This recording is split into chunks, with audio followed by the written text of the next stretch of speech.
हे दोस्तों, आप लोग का स्वागत है मेरे चैनल पर। आप देख रहे क्रेजी फॉर भोजपुरी। चलो वीडियो स्टार्ट करते हैं। नेस्लर और अमर पारिक का सॉन्ग बेडी, ये सॉन्ग का कंफर्म रिलीज डेट आ चुका है 100% भाई। और इसका टीजर नहीं देखे तो जाके ग्लोबल म्यूजिक जंक्शन यूट्यूब पर देखिए, क्या ज़बरदस्त टीजर है भाई। बोला था आपको, पोस्टर ही इतना ज़बरदस्त था कि इसका टीजर तो एकदम बवाल है भाई।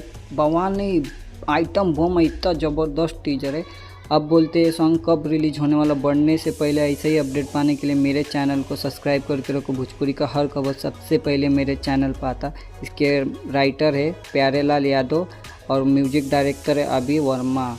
को गायले दिनेश लाल यादव और अमर पारी दोनों साथ में गायला है। अब बोलते हैं ये सॉन्ग कब रिलीज होने वाला। ये सॉन्ग कल सुबह global music junction YouTube channel पर रिलीज हो रही है। वीडियो अच्छी लगी तो लाइक करें, शेयर करें, सब्सक्राइब करें। मिलता है नए वीडियो में, धन्यवाद। और कमेंट करके बोलिएगा दिनेश लाल और अमर पाली जी का ये सॉन्ग आप लोग को कैसा लगा। मिलता है नए वीडियो में, धन्यवाद।